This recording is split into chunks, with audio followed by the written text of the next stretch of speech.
شیخ ایک اور واقعہ ہمیں ملتا ہے کہ ایک شخص نبی صلی اللہ علیہ وسلم کی محفل میں آئے. صحابی کہنا مناسب ہوگا نہیں کہ وہ ظاہر مسلمان ہی تھے. انہوں نے یہ کہا کہ میں نے ایک گناہ کیا ہے، اور اگر مجھے صحیح سے یاد آ رہا ہے حدیث میں غالباً یہ ہے کہ آئی کسڈ اے وومن، اس طرح کے الفاظ ہیں.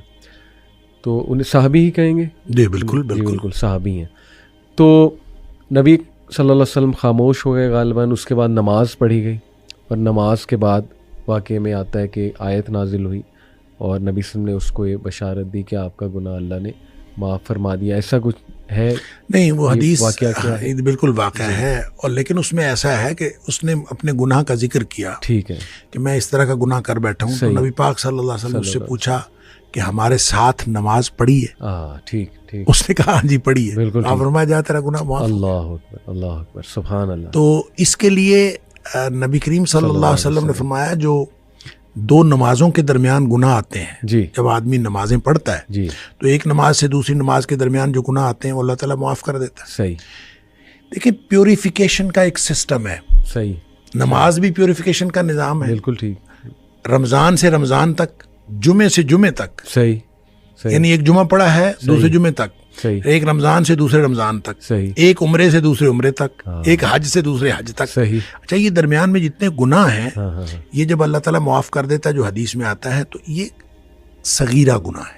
صحیح. چھوٹے گناہ ہیں جو بغیر توبہ کے معاف ہو جاتے ہیں. بالکل ٹھیک. جو کبیرہ گناہ ہیں وہ بغیر توبہ کے معاف نہیں ہوتے. بالکل صحیح. بالکل. اور اگر اس میں کسی بندے کا حق انوالو ہے تو جب تک حق ادا نہ کیا جائے اس وقت تک معاف نہیں ہوتے. لیکن صغیرہ گناہ جو چھوٹے چھوٹے گناہ ہیں یہ معاف ہو جاتے ہیں. بالکل ٹھیک. لہٰذا جب کبھی بھی بات کی جاتی ہے کہ نماز سے یا روزہ رکھنے سے گناہ معاف ہو گئے، ٹھیک، اور درمیان میں آنے والے گناہ معاف ہو گئے، تو ان گناہوں کا تعلق صغیرہ گناہوں سے. اور ویسے بھی اللہ تعالیٰ نے سورہ نساء کے اندر اور اس کے علاوہ آگے جا کے 28ویں پارے میں اللہ تعالیٰ نے 2 جگہ پہ کم از کم قرآن میں یہ فرمایا ہے کہ چھوٹے چھوٹے گناہ جو ہیں ہم تمہارے ویسے ہی معاف کر دیں گے، تم بڑے گناہوں سے تو بچو.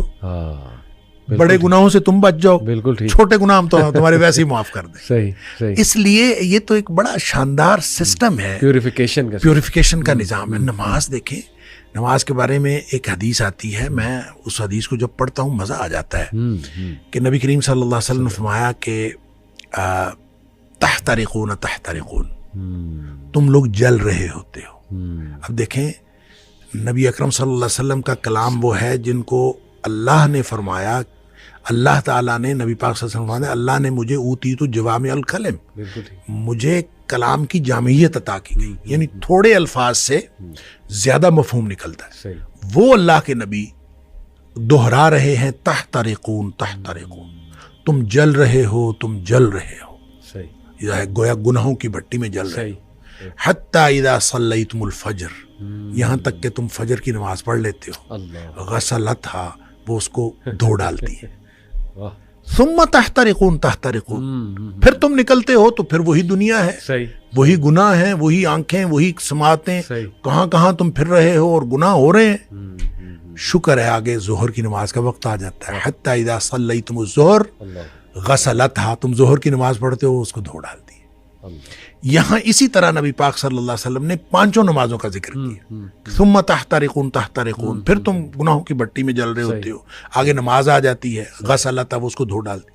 لیکن جب عشاء کی نماز کی بات کی نا تو آپ نے فرمایا کہ حتی اذا صلیتم العشاء غسلتھا، وہ اس کو دھو ڈالتی ہے. اس کے بعد آپ نے ثم تحترقون نہیں فرمایا، آپ نے فرمایا تو ثم تنامون، پھر تم سو جاتے ہو.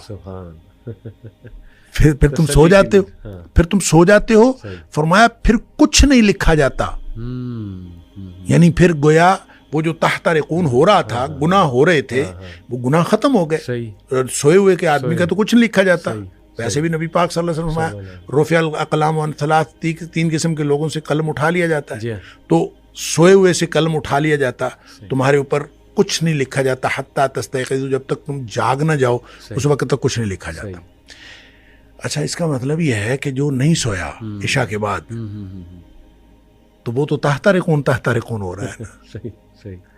تو یہاں سے ایک بات، ایک مسئلہ نکلتا ہے کہ ہم جو عشاء کی نماز پڑھ کے جاگتے رہتے ہیں اللہ، اور 11-12 بجے تک جاگتے رہتے ہیں جی جی، تو ہم گناہوں کو سمیٹتے رہتے ہیں ہوئے ہوئے، اور غسلتھا کیے بغیر سو جاتے ہیں.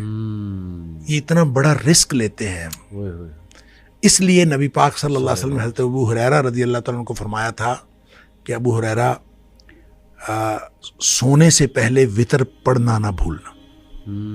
یہ جو وطر ہے یہ اصل میں رات کی نماز ہے، یہ عشاء کی نماز نہیں ہے، بالکل ایسی، یہ رات کی نماز ہے. صحیح، تو جس شخص نے تو عشاء کے بعد فوراً سونا ہے وہ تو عشاء کے ساتھ پڑھ لے کہ اس نے سونا ہے اس کے بعد. تو جس نے نہیں سونا، رات 11-12 بجے تک جاگنا ہے، تو وہ پھر وطر نہ پڑھے تاکہ وہ اپنے سونے سے پہلے وطر پڑھے.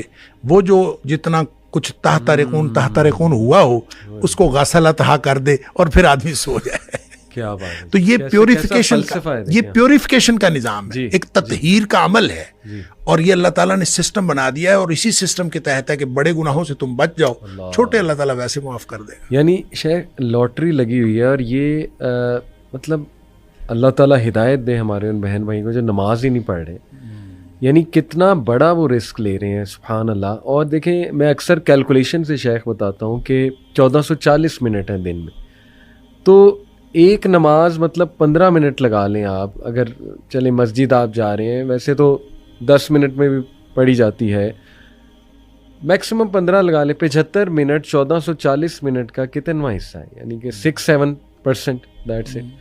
کیا 6-7% اتنے زبردست عمل کے لیے ہمارے پاس نہیں ہے کہ جیسے آپ نے بتایا کہ پیوریفیکیشن کا پورا جو ہے وہ ایک نظام ہے.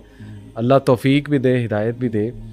شیخ چلیں یہ تو توبہ کی ماشاءاللہ، اور یہ صرف نماز نہیں، ساری نیکیاں ایک سسٹم ہے، اس میں آتا ہے لوگوں کی مدد کرنا آتا ہے. سبحان اللہ. یہ تو چلیں شیخ کلیئر ہو گیا کہ اللہ کے دروازے کھلیں اور اللہ توبہ قبول کرتا ہے.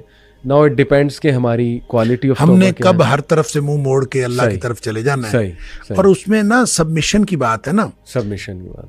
اسلموا لہو، صحیح، اسلم یسلم، اسلام کا معنی ہوتا ہے اپنے آپ کو سبمٹ کر دے، جھک جاؤ اللہ کے، جھک جاؤ، مطیع و فرمانبردار ہو جاؤ. صحیح، یہ اصل میں کامل سپردگی ہے، بالکل ٹھیک، کمپلیٹ سبمیشن ہے. صحیح.